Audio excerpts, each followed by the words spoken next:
Ok? A aula de hoje vai ainda na temática da mutação, só que agora, ao invés da gente falar em mutações pontuais, mutações de um par de base, né, ou um segmento pequeno com poucos pares de bases, a gente vai estar falando agora de mutações que são visíveis estrutural, através de visualização na célula, através de citogenética, que são as alterações cromossômicas, certo? Então, alterações cromossômicas, elas ocorrem naturalmente e podem também ser induzidas artificialmente por técnicas laboratoriais, né? A gente tem que todo animal, né, cada espécie animal tem o seu número típico, né? Ou seja, um número que caracteriza o padrão daquela espécie. Então, esse número típico, ele ele está associado também, né, dentro do seu cariótipo, a uma relação de tamanho entre os cromossomos, né? Existem cromossomos maiores, existem cromossomos menores, existe a classificação quanto à posição do centrômero, né? Acrocêntrico, metacêntrico, submetacêntrico, etc.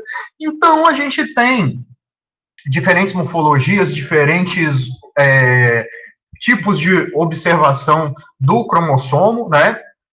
E que essas variações dos cromossomos, elas podem vir em dois tipos diferentes, né?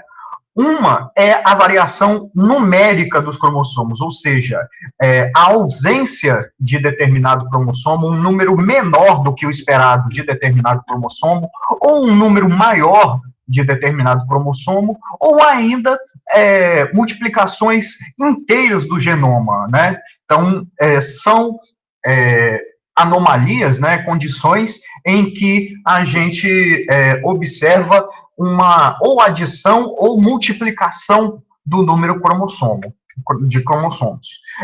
E a outra parte, né, dessas anomalias, elas são chamadas de anomalias ou variações estruturais. Ou seja, no caso das variações estruturais, normalmente não existe variação do número. Vai acontecer somente o caso de um cromossomo apresentar um trecho menor ou um trecho maior, ou então uma translocação, né, uma questão de troca de segmento cromossômico entre não homólogos, e pode ocorrer também o que a gente chama de inversão. Então, pode ser que na visualização do cariótipo, o cromossomo esteja do jeito praticamente idêntico ao padrão da espécie da raça. Mas, se você analisar em relação à sequência de bases, ele pode estar completamente invertido. Então, normalmente, a gente vai estar chamando essas variações de alterações cromossômicas, anomalias cromossômicas, síndromes cromossômicas, aberrações cromossômicas, né? Claro que esse último, ele está caindo em desuso, né? Porque nem toda alteração, né, ela é de um tipo que cause doença, que cause degeneração na performance do animal. Então, e é um termo um tanto quanto mais pesado, né, mais inapropriado para essa parte do estudo da genética. Então, normalmente, a gente chama de mutação cromossômica, alteração cromossômica. Então, todos esses termos, eles estão se referindo à mesma coisa, né? Então, um exemplo do que pode acontecer, a gente tem um organismo aqui, por exemplo, que tem 3 tipos de cromossomos, né? E que esses tipos de cromossomos, eles vão estar dispostos em pares do padrão da espécie, né? Então, nós temos o par aqui número 1, deixa eu pegar uma caneta aqui para escrever, né? Então, tem esse par número 1, né? Ok, todo idêntico, né? Com o tamanho igual, né? Esse par número 2, também idêntico, normal. E esse par número 3, né? Então, a gente pode ter, por exemplo, uma duplicação. O que é uma duplicação? Nós tínhamos esse trecho aqui, né, que terminava aqui, e que se conectou com outro trecho idêntico aqui. Ou seja, se duplicou um braço do cromossomo, né? A gente pode ter o que a gente chama de aneuploidia. O que é aneuploidia? É aparecer um cromossomo a mais ou um cromossomo a menos dentro de determinado par. Né? No caso aqui, né, a gente tem um trio de homólogos ao invés de um par. Né? E, claro que, consequentemente, isso vai ter uma implicação grande na questão da mitose e da meiose das células, né?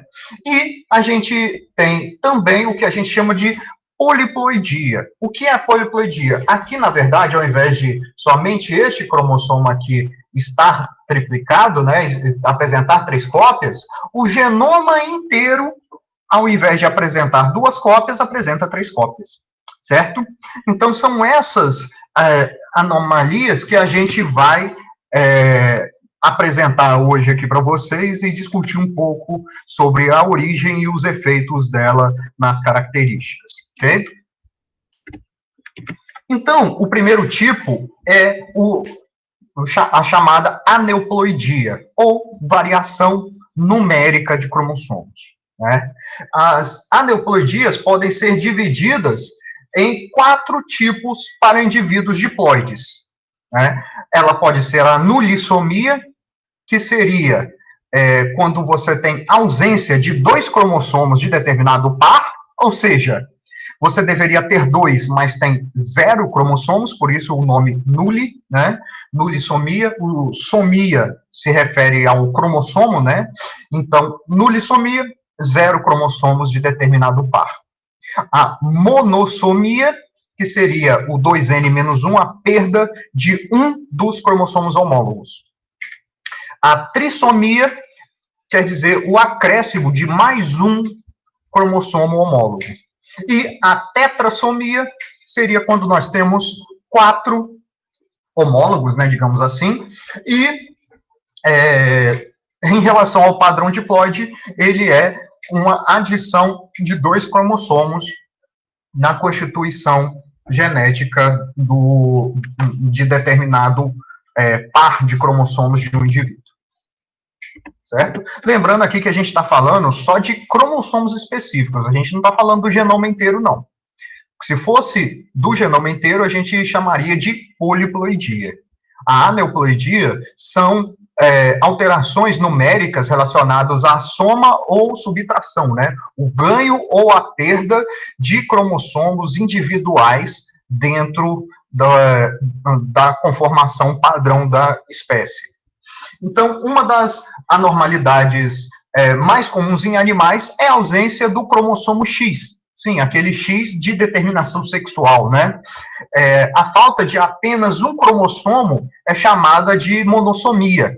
E os animais, né, que são afetados por ela, são chamados de animais monossômicos. No caso de fêmeas, em que se falta um X, a gente chama de XO, ou X0, né? Então, uma nomenclatura que vem da língua inglesa, né, em que 0 e O são praticamente sinônimos, né? Então, o O, ele simboliza a ausência do par, né? Esse par poderia ser um cromossomo Y ou um cromossomo X, né? Mas por um problema na formação dos gametas, o gameta veio com ausência desse cromossomo. Esse tipo de anomalia é mais comum porque o par do homólogo de homologia do X pode ser um outro X e pode ser um Y. Quando ele é outro X, acontece o que a gente já viu, né, o fenômeno do silenciamento, né, do cromossomo, de um dos cromossomos X, né? O cromossomo X, ele vai ser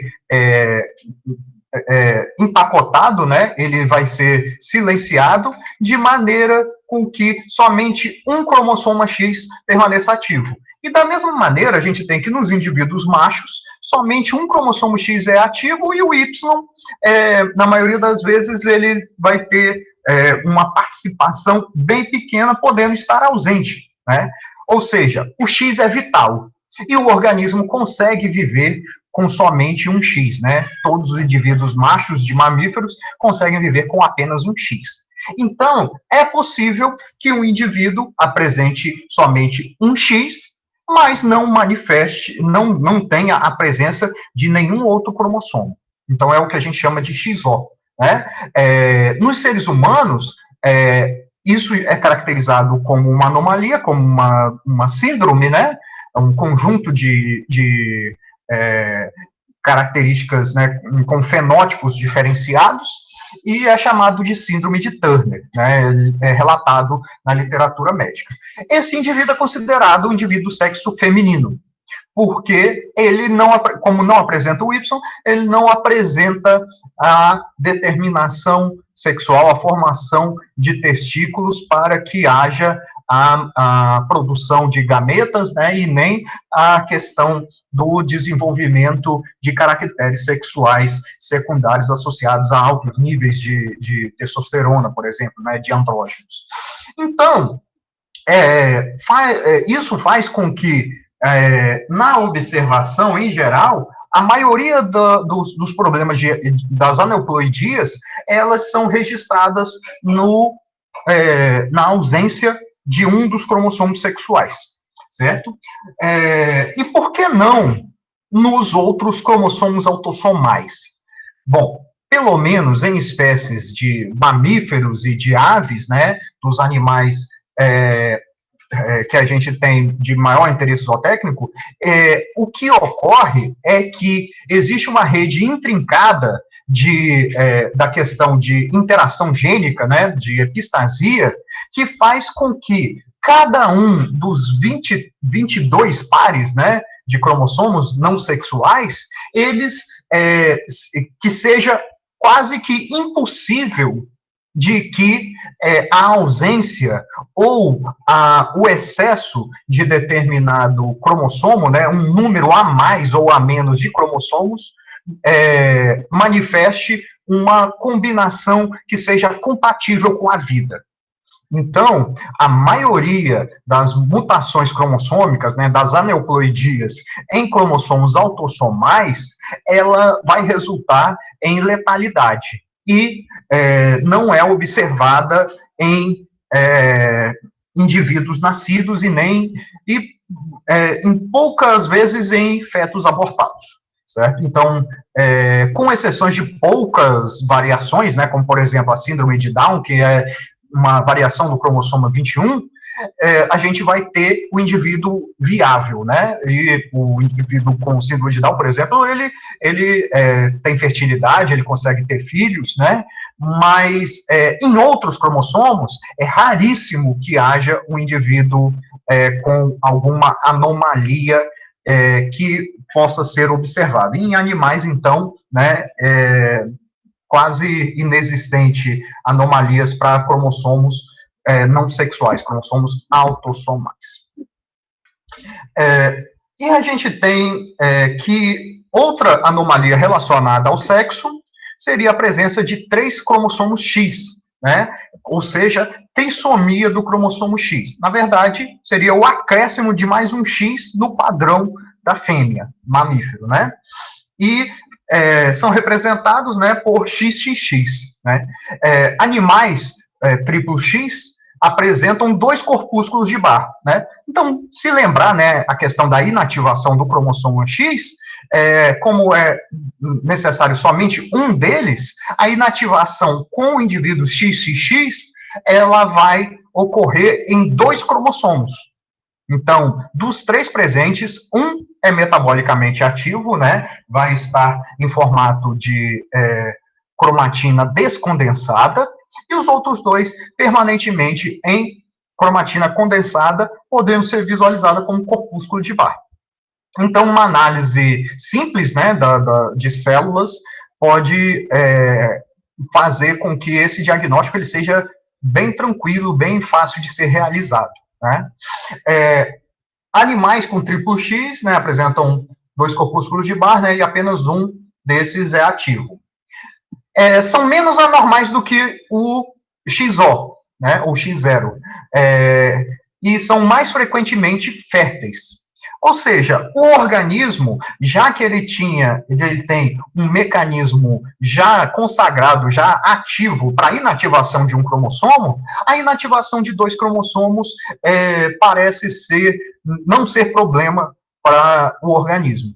Então, é mais comum a frequência dessas anomalias do X do que a ausência, né? A trissomia é mais comum do que a monossomia, certo? Ou seja, ganhar um cromossomo resulta em menos problemas do que perder um cromossomo, certo?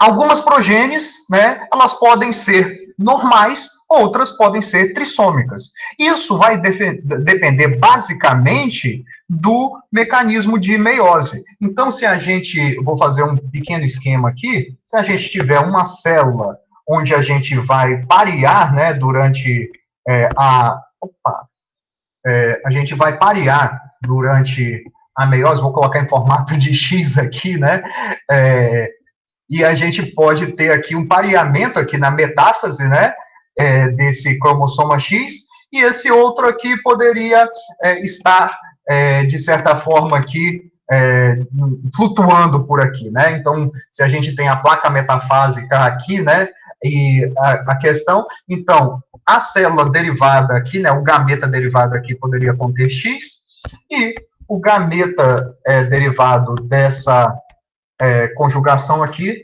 também poderia ter X. Só uma pergunta, vocês visualizaram o desenho que eu fiz? Responda aqui para mim, porque me parece que eu fiz um desenho que não ficou registrado aqui. Ok. Então,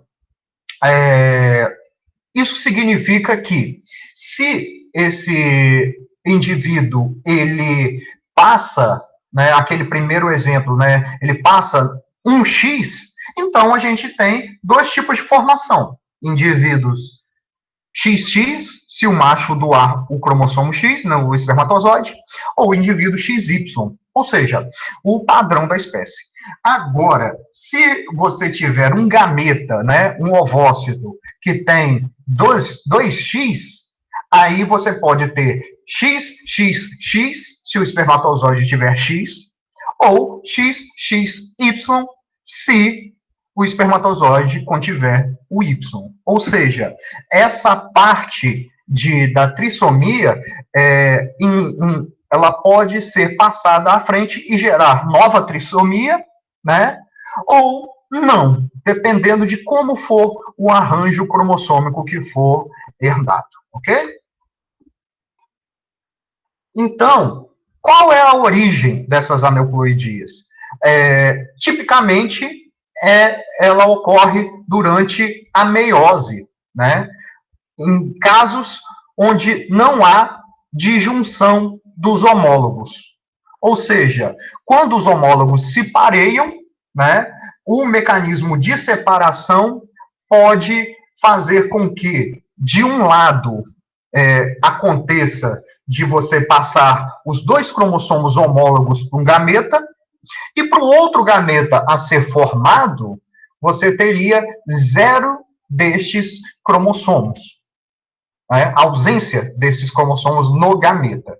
Então, existem 2 oportunidades de que isso aconteça na formação de gametas. Uma durante a meiose 1, o pareamento dos homólogos, e outra durante a meiose 2, que tem aquela mesma esquematização da mitose, e que por um problema, né, da questão dos microtúbulos, né, do arraste, né, da ligação do centrômero, a questão do cinetócoro, a questão dos microtúbulos e toda a química né, e também a física, né, a atração que ocorre, que deveria ocorrer normalmente, quando há uma falha nessa separação entre esses filamentos, né, esse DNA que está presente dentro do cromossomo, acontece que, de um lado, você vai ter as duas cromátides irmãs, né, trazidas para um mesmo polo. E do outro lado, você teria 0 cromátides irmãs, né? Isso falando em meiose 2. Então, na meiose 1, cromossomos homólogos, você teria que os 2 cromossomos homólogos estariam em apenas um lado da célula, gerando metade dos gametas com excesso, né, com um cromossomo a mais, e a outra metade sem o cromossomo desse determinado tipo. E na meiose 2 seria a não disjunção, né, a não separação das cromátides irmãs de um único cromossomo.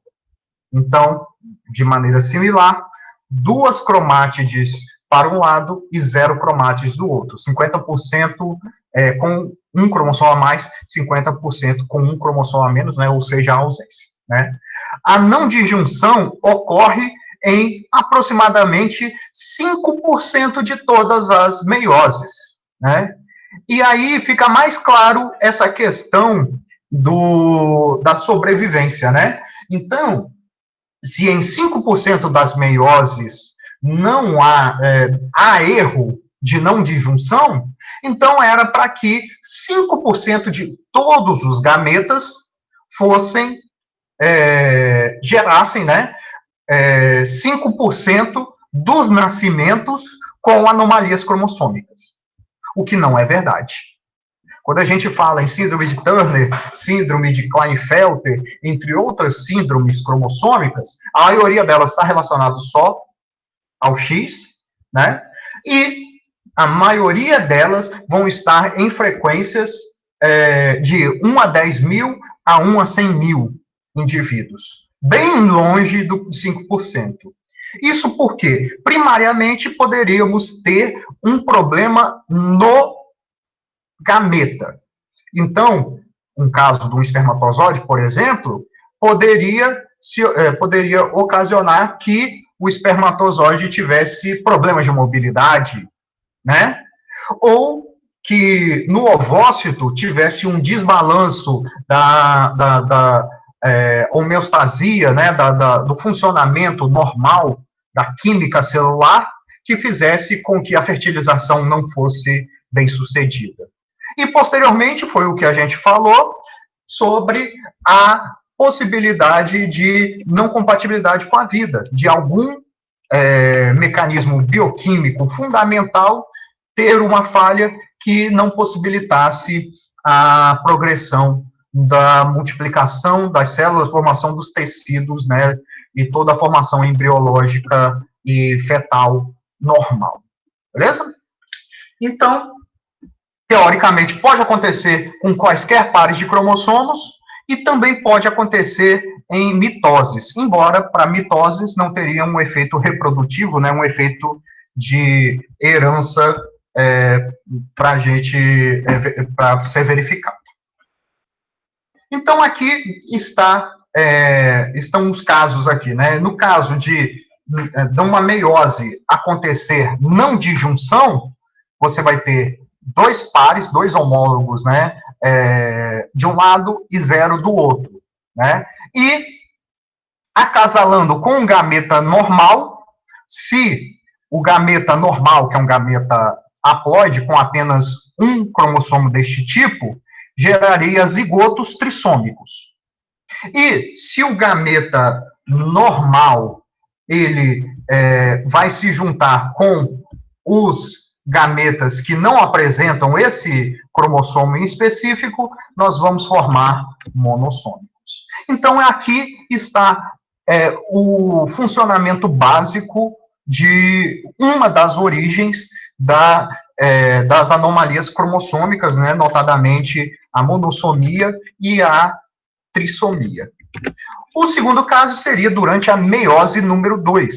A meiose número 2 seria a não disjunção das cromátides irmãs. Ou seja, aqui na primeira meiose, a gente separou normalmente, né, um cromossomo homólogo para cada lado. Só que na meiose número 2, aconteceu uma não disjunção, que foram 2 cromátides para um lado e 0 para o outro. E da mesma maneira, só que agora com uma frequência menor, a gente vai ter anomalias. Metade vai ser diploide, né, com conformação cromossômica padrão, e outra metade vai ter anomalia, sendo que dessa metade é trissômica, seria trissômica e metade monossômica, certo?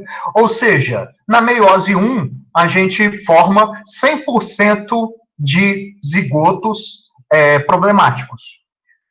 E na meiose 2, só 50% seriam problemáticos.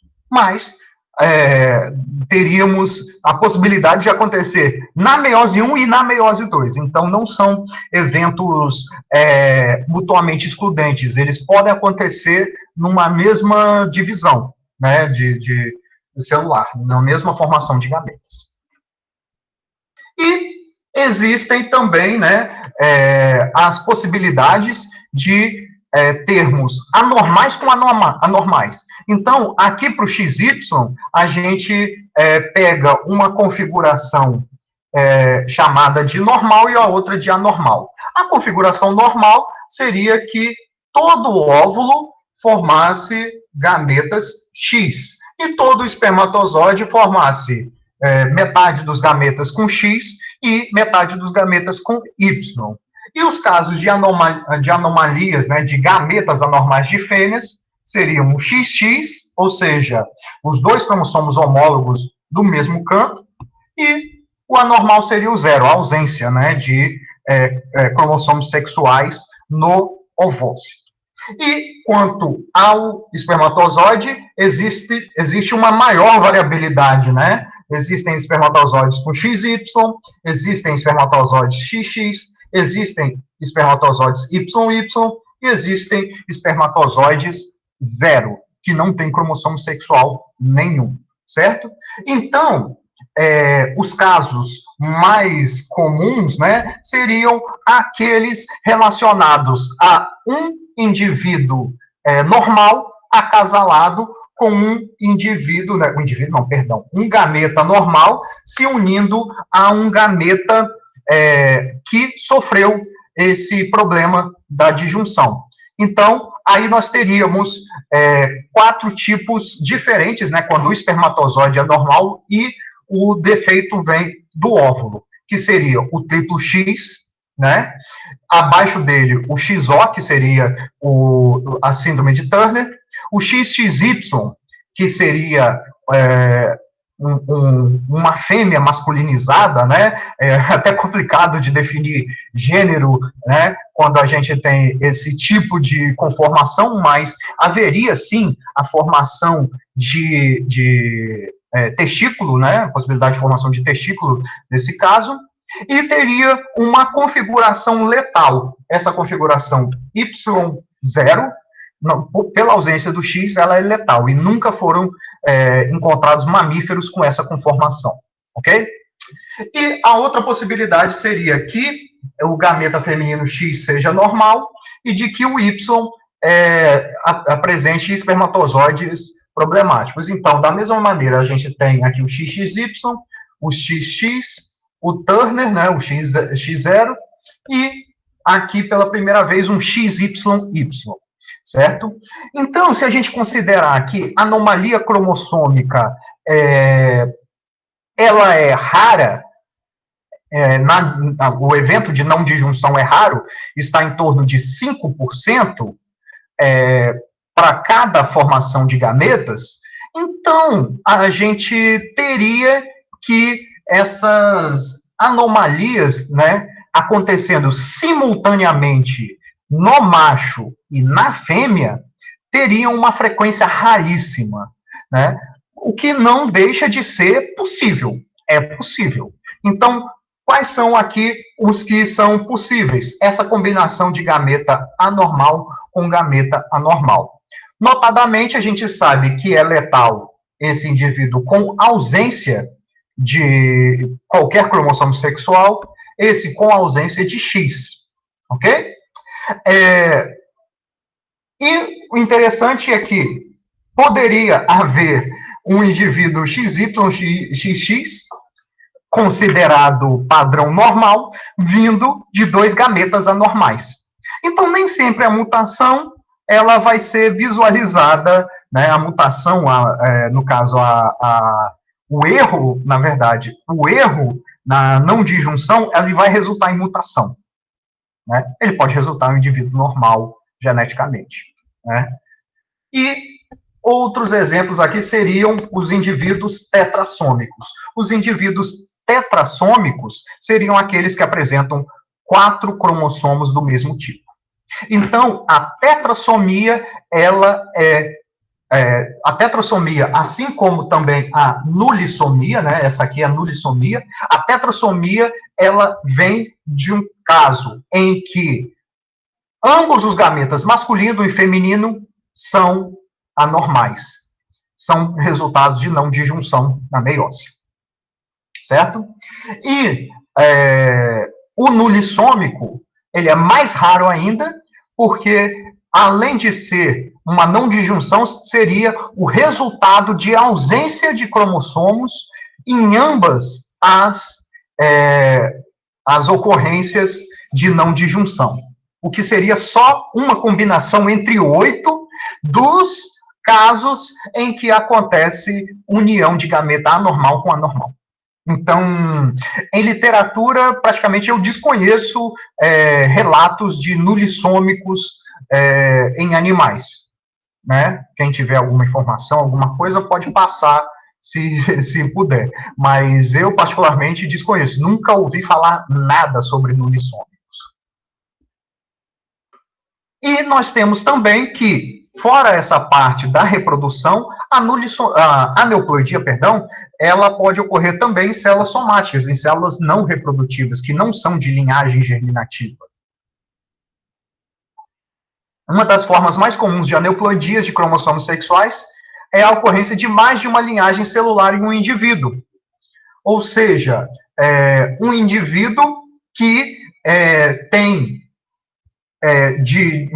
uma parte de suas células XX e outra XXY.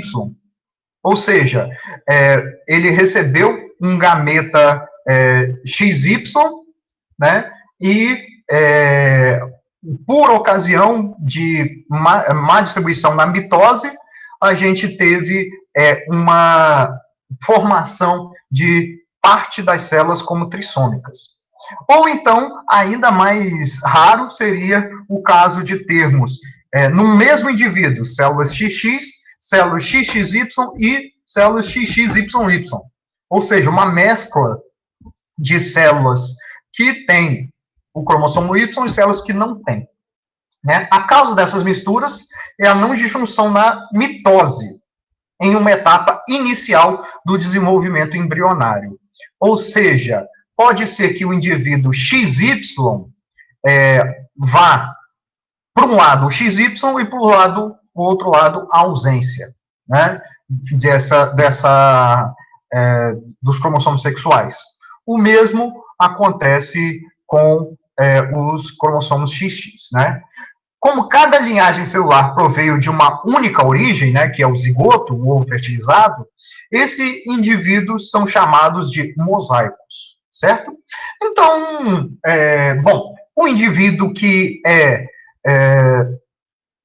fenotipicamente bem reprodutivamente, não tem nenhum problema de saúde e tudo mais, pode ser que em alguma parte do desenvolvimento embrionário dele, ele tenha algumas de suas células apresentando essa não disjunção e essa mutação, mas que por não estarem em tecidos, digamos, chave, né, tecidos que, por exemplo, controlam o desenvolvimento das gônadas, o desenvolvimento do aparelho reprodutor, né, e a produção de hormônios, o indivíduo vai estar fenotipicamente caracterizado como ou XX ou XY. Porém, ele pode ter triplo X, XXY em suas células por conta dessas não disjunções de mitose. E isso pode passar neutro, né, na homeostase do indivíduo, né, e a pessoa nunca saber. Né? Então, como a gente tem um número de 100 trilhões de células, é capaz de nós mesmos termos em algumas de nossas células algumas mutações dessas, algumas anomalias dessas de não disjunção de mitose. Embora isso seja muito pouco estudado, né, muito pouco conhecido, né, quantas das suas células são resultantes de não disjunção de mitose. A gente não tem estudos muito concretos e muito fundamentados sobre isso. Então, a não disjunção da mitose, né, é bem parecida com a não disjunção da meiose 2, em que a gente pode ter, por exemplo, né, imaginem que o azul seja o X e o vermelho seja o Y, né? Então, a gente pode ter uma não disjunção em que, para um lado, foi somente um Y, e para outro lado foi um XXY. Né? E a partir dessas células primordiais aqui, originárias de não disjunção, nós vamos formar tecidos inteiros com, como dito aqui, né, como clones somáticos dessa célula primordial. Ou seja, todas as células seguintes vão ser derivadas dessa única célula primordial. Se isso acontece no início do desenvolvimento embrionário, isso aí pode ter maiores consequências na questão de reprodução, a questão de saúde do indivíduo. Mas se acontece no indivíduo adulto, que já tem a maioria dos seus órgãos, né, e dos seus tecidos formados, isso não vai ter grande efeito. Ok, falamos sobre aneuploidia, variação relacionada à soma ou à subtração de determinados cromossomos. Agora nós vamos falar sobre poliploidia. A poliploidia, ela é a multiplicação inteira de um genoma, certo? Ou, então, a divisão, né, a perda de um genoma. O padrão das nossas espécies, né, a maioria das espécies que a gente estuda, é o padrão diploide. Então, as poliploidias, elas vão estar relacionadas a qualquer fator multiplicativo desse 2. Ou seja, um indivíduo normal tem 2 genomas, um indivíduo que tem um genoma seria um poliploide, né, considerado, chamado de haploide. Né? Nas abelhas isso é comum e até o sistema reprodutivo delas, né, o sistema de reprodução delas, que é o haplodiploidismo. Então, poliploidia natural para a reprodução de abelhas é considerado normal. Né? A fêmea, né, tanto a abelha rainha, quanto a princesa, quanto a operária e todas as demais castas, né, de fêmeas, elas são todas diploides, padrão. Já os machos, né, os machos férteis, né, claro, existe o macho estéreo, né, que é diploide, mas os machos férteis são haploides, ou seja, tem apenas um genoma. Então, é uma alteração diploidia em insetos, né, no caso aí das abelhas. Então, acontece. A gente pode ter triploides, a gente pode ter tetraploides, né, e todas essas nomenclaturas de tri, tetra, estão relacionados ao número básico N. Então, pegando o exemplo da espécie humana, que são 23 cromossomos, um possível teórico, porque na prática não existe, um teórico haploide humano teria apenas 23 cromossomos. Um diploide humano é o humano padrão, 46. Um triploide humano teria 46 mais 23, 69 cromossomos. E um tetraploide humano teria 46 mais 46, 92 cromossomos, certo? Isso em teoria. Nenhum desses aí que eu falei, além do diploide, existe na prática, certo? Então, principalmente em mamíferos, essas alterações numéricas, elas não resultam em viabilidade do embrião. certo? Algumas espécies conseguem ir bem com alterações da ploidia. Como eu já falei, os insetos, como a abelha, é até parte do ciclo reprodutivo dela, e peixes. Então, a gente tem espécies de peixes que são triploides, que podem ser levadas à triploidia, à tetraploidia, sem problemas reprodutivos maiores, ok? Então, em embriões em fases iniciais, podem-se observar anormalidades cromossômicas, como presença de apenas um conjunto de cromossomos, haploidia. Presença de mais de um conjunto de cromossomos, triploidia, tetraploidia, etc. Mixoploidias, que seria quando há diferentes ploidias, ou seja, parte do tecido do embrião ele é diploide, parte é triploide, ou parte é haploide. Isso aí pode acontecer também. Em mamíferos, não há relatos dessas anomalias em indivíduos adultos, certo? Só em fetos, só em embriões. Nem fetos, né? Embriões mesmo, né? Não chega à fase fetal. Porém, registro aí do professor Frank Nicholas, né, naquele livro de genética, Introdução à Genética Veterinária, na Austrália, 12% dos indivíduos triploides, dos embriões triploides formados, sobrevivem à vida adulta. E eles são originários tanto de não disjunção na meiose 1 como na meiose 2.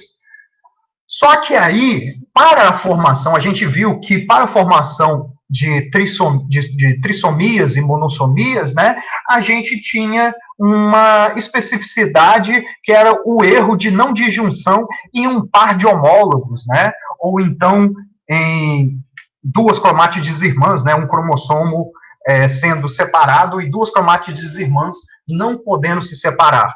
No caso das alterações da ploidia, a gente teria um erro generalizado, né? A gente teria uma falha na formação da placa metafásica.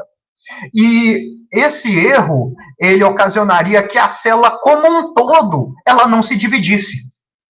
Então, imaginem, por exemplo, o ovócito, em que a gente tem que ele é diploide, né, no início, né, lá nas células primordiais, né, na ovogônia, ela é diploide, e que passando, né, para ovócito 1, você tem aquela formação da primeira meiose, e depois no 2, a segunda meiose, acontecesse uma falha dessa e que não acontecesse essa separação de cromossomos e que, ao invés de termos um ovócito N, nós tivéssemos um ovócito 2N.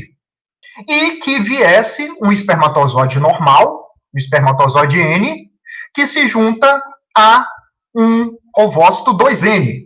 E isso resulta, logicamente, em 2 genomas maternos e um genoma de origem paterna. Ou seja, 3 genomas, 3 conjuntos cromossômicos. E essa é a origem mais comum, que é a do triploide. Por outro lado, poderia haver a formação de haploide através de ovos não fertilizados, que é o caso lá da formação de zangão, e também é o caso de alguns lagartos. Algumas espécies de lagartos, quando em situação de razão adversa de sexo, ou seja, ausência de machos, essas fêmeas de lagarto, elas põem um ovo e que, por um mecanismo genético, esse ovo se desenvolve sem a presença do macho. É um mecanismo de paternogênese, né, que vai resultar em uma fêmea, né, no ovo, e essa fêmea ela vai formar, vai nascer, né, com a mesma base genética, o mesmo pano de fundo genético da mãe, certo? Então, é possível haver partenogênese em vertebrados, né, em répteis, embora seja um caso muito específico de algumas espécies. Não é, vamos dizer, o padrão de reprodução dos répteis. Né? O padrão de reprodução dos répteis é reprodução sexuada. A reprodução não sexuada acontece em algumas espécies como mecanismo de sobrevivência mesmo. Né? E esse mecanismo das galinhas também, ele bom, só foi relatado na Austrália e ele também não é o padrão de reprodução das aves, das galinhas, né, no caso. E existe o caso de formação induzida, provocada, para melhoria de produção, por exemplo, em peixes. Né? Ao contrário dos mamíferos, os peixes sobrevivem bem em condições de poliploidia. Então, o tratamento utilizando calor, frio ou pressão, fêmeas diploides normais podem não realizar a segunda meiose, produzindo ovos diploides. Um ovo diploide, quando é colocado com espermatozoide padrão, né, com N, forma triploides. Peixes triploides são estéreis. Como não dedicam energia à reprodução, eles crescem mais. Né? A ploidia poderia também ajudar diretamente os animais a crescerem mais. Por quê? Bom, teoricamente, as células que têm mais genoma seriam mais capazes de realizar metabolismo e ter tamanho celular maior, volume citoplasmático maior. Né? E, com isso, tecidos com maior crescimento. Né? E poderia também haver uma outra estratégia, que seria a formação de tetraploides para gerar linhagens triploides, certo? Então, a parte de genética em peixes ela é muito condenada, porque tanto naquela questão de formação de linhagens de supermachos, né? Linhagens que vão, de superfêmeas, perdão, que vão produzir somente machos, né? E essa questão da poliploidia induzida, isso trouxe muita expectativa quanto à utilização da genética e pouco benefício prático para o produtor. Então, acabava que esses processos eram processos caros, trabalhosos, e que não resultavam em muito benefício econômico para a criação. Né? E um caso que a gente pode citar, já não é na nossa área de genética animal, mas é na genética de plantas. Muitas das variedades de plantas comerciais que a gente consome, elas são poliploides. Por exemplo, a cana-de-açúcar, ela é hexaploide. Ao invés de ter 2 genomas, a cana-de-açúcar ela tem 6, meia dúzia de genomas. Né? O trigo é tetraploide. Né? E mais interessante, o trigo ele é alotetraploide. Ou seja, ele tem o cruzamento de 2 espécies diferentes. É como se a gente pegasse o genoma inteiro de uma espécie diploide e o genoma inteiro de outra espécie diploide e unisse. Certo? O trigo que a gente consome, né, em forma de farinha, né, farelo e tudo mais, ele vem de plantas tetraploides. Morangos são tetraploides também. E uma série de outras espécies que a gente consome aí são poliploides artificiais, que foram obtidos em laboratório através de uso de uma substância química, né, chamada de colchicina, que ela impede a formação dos microtúbulos. Impedindo a formação dos microtúbulos, o que acontece? A meiose para no estágio em que os cromossomos estão duplicados, né? Que a duplicação aconteceu na intérfase. Então, a duplicação para e nós temos células reprodutivas que apresentam o dobro do conteúdo genômico que se esperava que ela tivesse. Ao invés de serem haploides, elas são diploides. Okay? E fato curioso também é que Essa mesma colchicina, que é utilizada em laboratório de genética vegetal para a formação de poliploides, ela é usada também na medicina humana e ela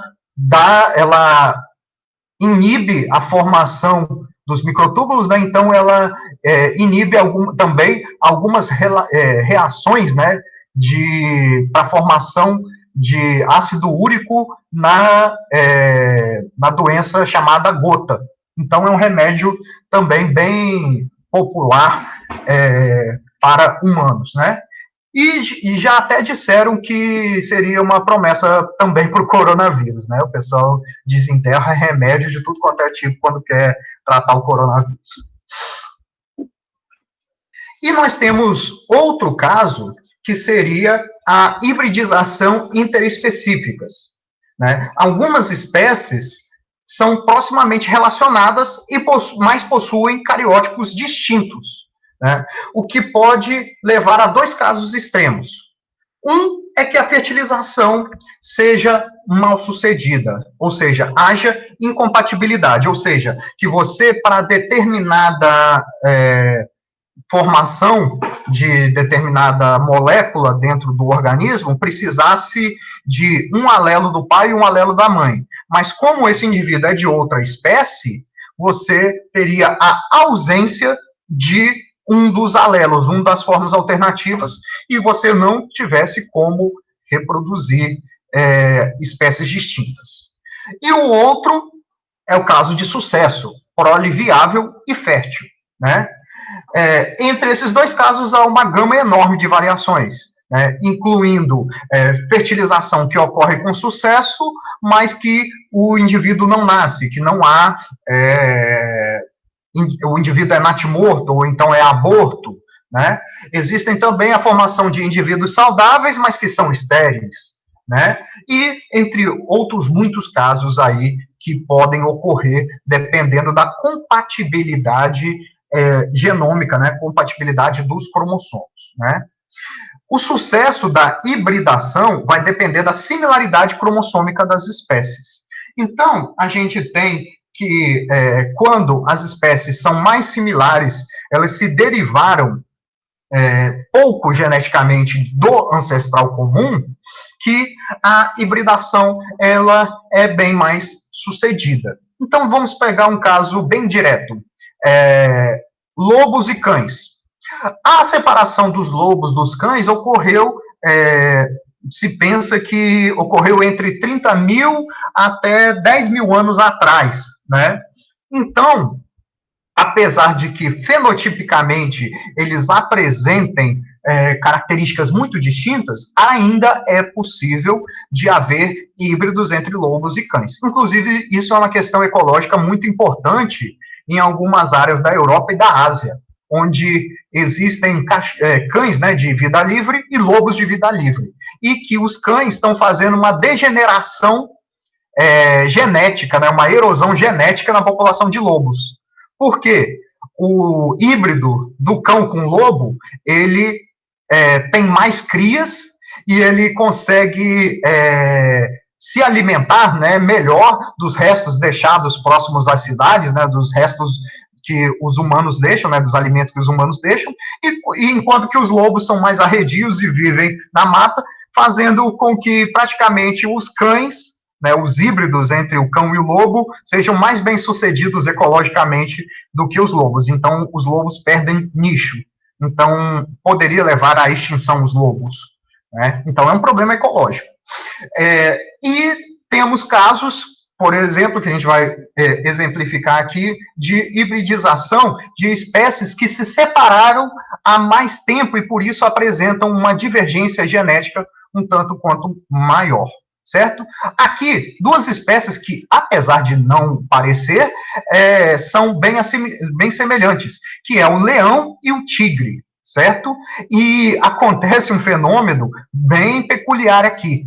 O animal descendente do leão com o tigre, ele é enorme. Ele tem uma capacidade de crescimento e um peso corporal descomunal, maior do que o leão e maior do que o tigre. Então, esse animal, né, ele se chama ligre, né, Ligre.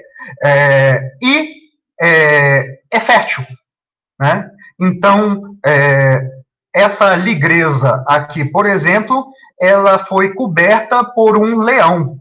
E esse filhotinho que vocês estão vendo aí, que a mulher está segurando sobre a ligreza, uma coisa interessante também, né, que todos esses animais nascem no cativeiro, porque hoje em dia, a única região em que se tem naturalmente leões e tigres é na Índia.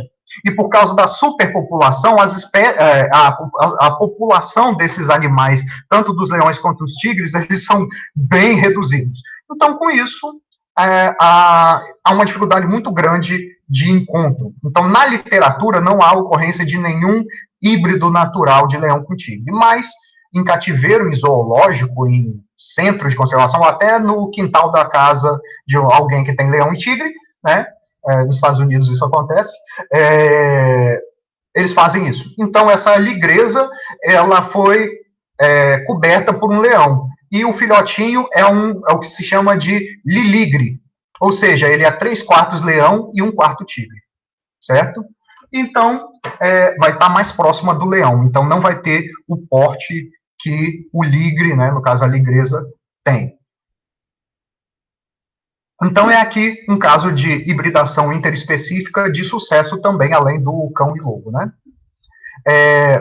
Um caso que a gente tem entre caprinos e ovinos, né? Um bode com uma ovelha, né? Ou um carneiro com uma cabra, né? Podem gerar indivíduos viáveis, né? Indivíduos que vivem, embora seja raríssimo, né? Por conta do número cromossômico ser diferente, né? Existe um par de cromossomos a mais, né? Que separa as espécies, e a formação de híbridos é rara. E esses indivíduos são estéreis. E um caso bem típico, né, bem conhecido, é do javali com o porco doméstico, né?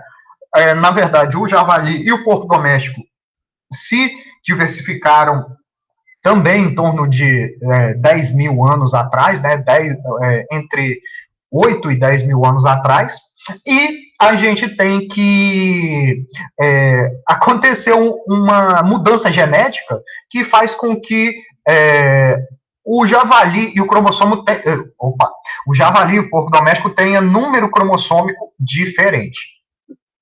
Aqui a gente tem 3 cariótipos, são 3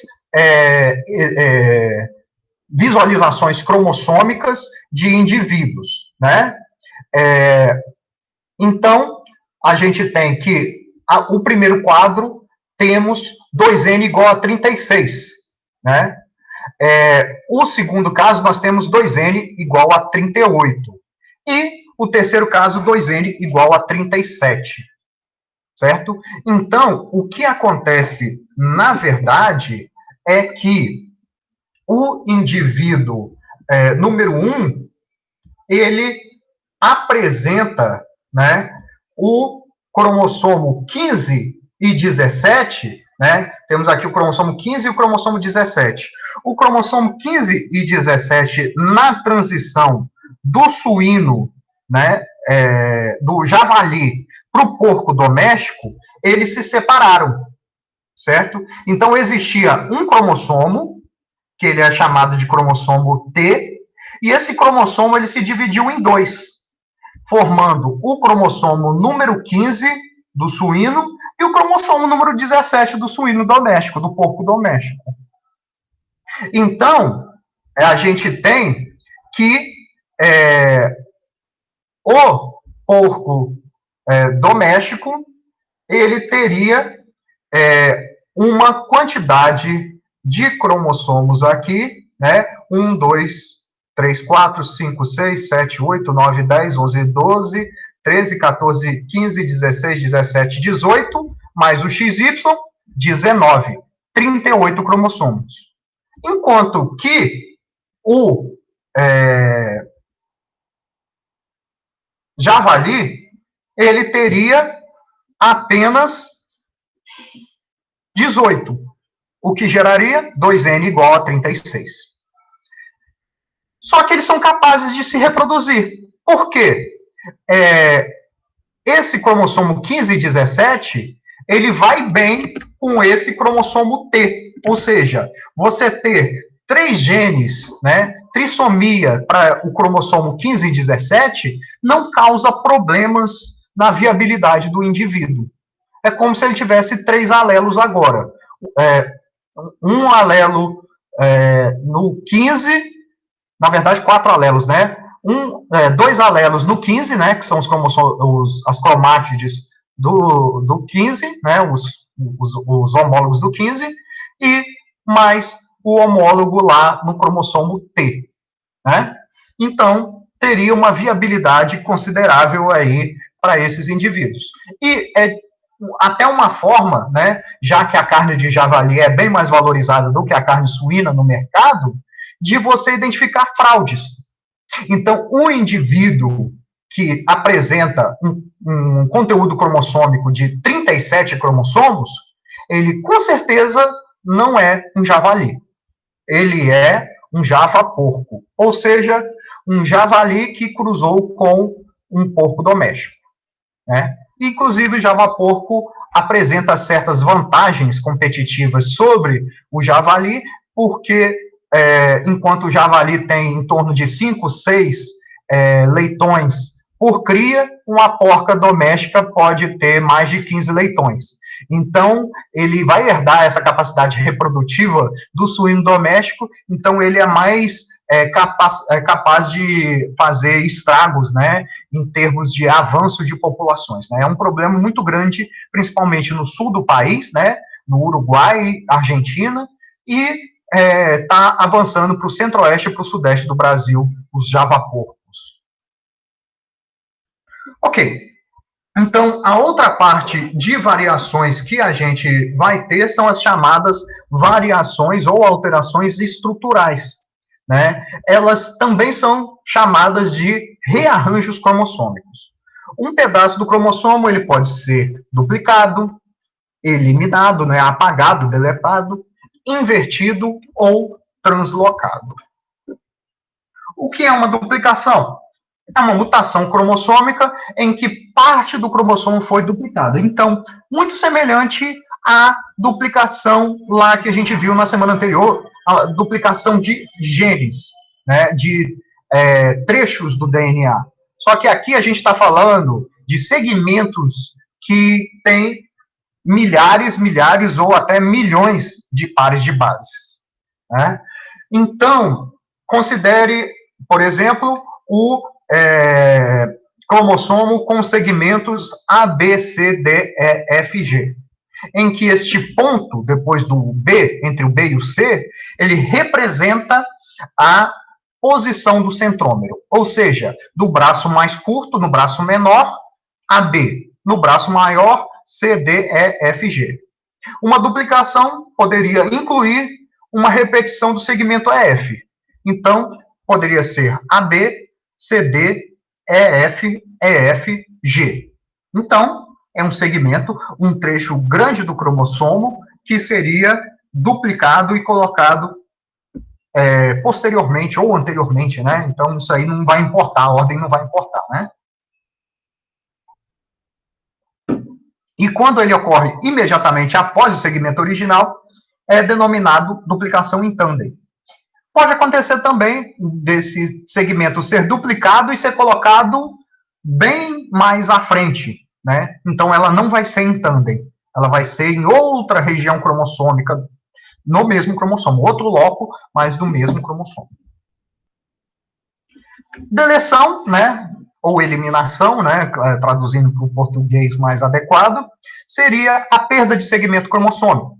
E através de citogenética, né, a duplicação ela pode ser vista como um aumento do tamanho do cromossomo, logicamente, e a deleção através de um encurtamento em comparação ao cromossomo padrão. Então, um cromossomo com segmento ABCDFG, que sofre deleção do segmento EF, vai gerar ABCDG. Inversão é aquele em que um segmento cromossômico é invertido, ou seja, girado em 180 graus. Para a inversão ocorrer, o segmento precisa ser quebrado em 2 pontos, ou seja, desenhando aqui, né? Se a gente tiver aqui, ele tem que ser quebrado aqui e aqui. Esse segmento ele tem que fazer um giro, né? Então vamos desenhar um giro, né? Ele levantou e ele virou ao contrário, de cabeça para baixo, né? Então, e ele ficou nessa posição aqui, né? Então, vamos dizer aqui, então, C, D, E, por exemplo, ele foi cortado aqui, né? Então, ele fica E, D, C, e aqui vai ficar, no final, E, D e C. Ok? Então, aqui ele dá um outro exemplo, né, que é com DEF, né, em que fica AB, FE, DG. Né? Isso seria o que a gente chama de inversão paracêntrica. Na inversão paracêntrica, o centrômero não está envolvido. Ou seja, acontece exclusivamente em um dos braços do cromossomo. Ou no braço curto ou no braço longo. E as que incluem o centrômero, ou seja, inversões que pegam ambos os braços, elas são chamadas de pericêntricas. Então, um exemplo aqui seria o segmento BCD, né? Ele invertendo, ele vai virar DCB. Então, essa inversão, ela poderia ser visualizada de forma na citogenética, né, na observação dos cromossomos, fazendo que, por exemplo, um cromossomo submetrocêntrico se torne um cromossomo acrocêntrico, fazendo com que o braço curto ganhe um maior tamanho, ou ele perca um tamanho, né? Ou seja, modificação na posição do centrômero. A inversão, diferente da duplicação e da deleção, a inversão faz mudar a posição do centrômero. Obviamente, quando ela é pericêntrica. Na paracêntrica, não vamos ter essa mudança do cromossomo. E, por último, as translocações. As translocações envolvem a troca de material genético entre cromossomos não homólogos ou dentro do mesmo cromossomo. Em uma translocação não recíproca, o material genético é passado para outro cromossomo sem receber nenhum de volta. Então, existe, a gente falou sobre a síndrome de Down em humanos, que ela pode ser a trissomia do cromossomo 21. Mas existe também casos raros de síndrome de Down, que são translocações do cromossomo 21 lá no cromossomo 14. Ou seja, as translocações não recíprocas. Sai um pedaço do cromossomo 21, que ele vai se ligar no cromossomo 14, e esse cromossomo vai ser um cromossomo, digamos, 14-21. Então, faz com que o indivíduo tenha 2 cromossomos 21 e mais um segmento cromossômico do 21 lá no 14. O que vai ocasionar, da mesma maneira, a trissomia, porque os genes que estão envolvidos nesse fenótipo da síndrome de Down vão estar replicados, né, vão estar, vamos dizer, organizados da mesma maneira que estariam se houvessem 3 cromossomos 21, certo? Então, a translocação também é uma origem de síndromes genéticas, né, por conta dessa possibilidade de um trecho cromossômico passar para outro trecho cromossômico de um cromossomo não homólogo. Logicamente, vocês já devem estar pensando que isso aí só acontece porque aconteceu um erro do pareamento dos cromossomos homólogos. Em vez do cromossomo 21 parear com o cromossomo 21 homólogo, ele se pareou com 14. E aconteceu um crossing over desigual. Ele só doou um trecho do cromossomo e não recebeu nada em volta de troca. Né? Então, quando há troca de segmentos, é denominada de translocação recíproca. Ok?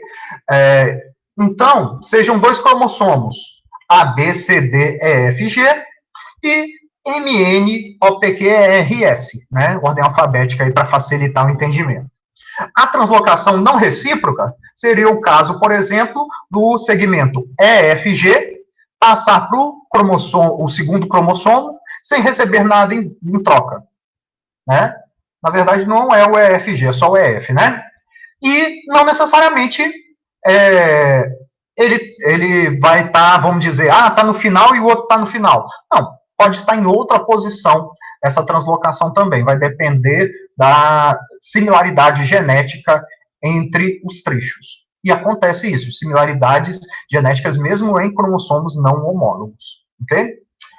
Enquanto que uma recíproca seria a troca do segmento EF por um segmento QR.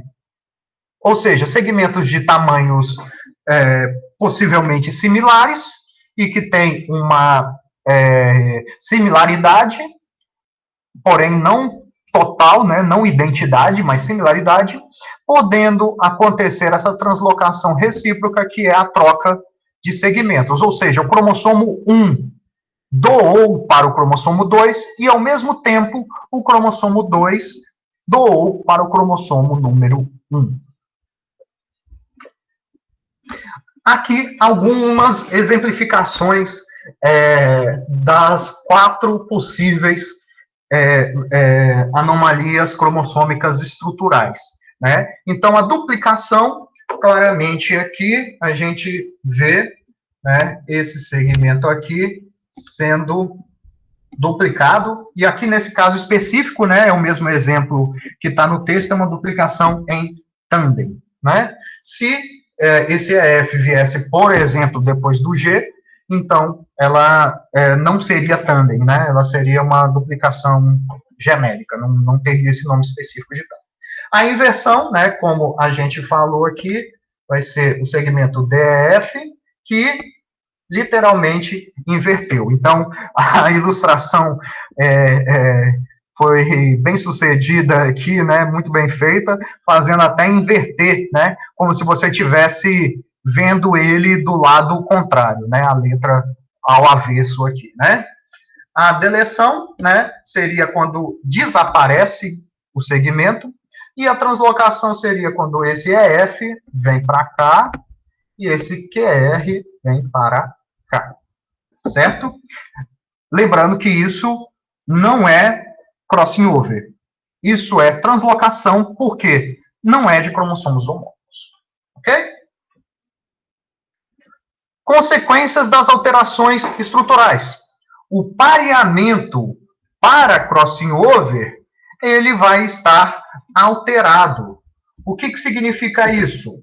Através, né, quando esses cromossomos eles se pareiam, né, o cromossomo que sofreu alteração com o cromossomo padrão, eles vão se parear, eles vão ter dificuldade de homologia entre os seus segmentos. Então, por consequência, a gente vai ter que um cromossomo normal com um cromossomo com duplicação, a gente vai ter que este segmento EF, que está aqui presente, ele não encontra aqui um local para fazer pareamento. Ele não tem similaridade com nada aqui. Porque o outro EF já fez esse pareamento, né? Esse pareamento aqui. E com E, F com F. E esse EF extra que entrou aí? Ele vai ter que fazer como se fosse um loop. Um loop não, uma lombada, né? Um quebra-molas aí para fazer pareamento consigo mesmo, né? Então, por conta disso, isso aí é facilmente visualizado através de microscopia, né, com técnicas especiais de microscopia usadas na citogenética. Então, né, essa aparência aí dos cromossomos, ela entrega que ou houve uma deleção ou houve uma duplicação de um segmento cromossômico, porque você não consegue visualizar o pareamento dele com um homólogo de outro cromossomo. Né? Aqui, mais curioso, é quando ocorre uma inversão paracêntrica. Né? Quando a inversão paracêntrica ocorre, precisa literalmente que o cromossomo faça um loop. Ou seja, se a gente acompanhar essa fita aqui, essa fita ela vai fazer assim, para poder parear com essa outra fita aqui. Certo? Então, isso faz com que, dentro da visualização, essa ocorrência desse loop, dessa volta que o braço do cromossomo faz sobre si mesma, seja diferenciada do que a gente viu antes. Antes, ele fez só uma elevação, né? Alguma coisa assim, para que acontecesse pareamento aqui e pareamento aqui dentro. Aqui não. Aqui a gente está vendo que um cromossomo se levanta e o outro faz uma dobradura sobre si mesma para acompanhar a lógica de pareamento entre homólogos.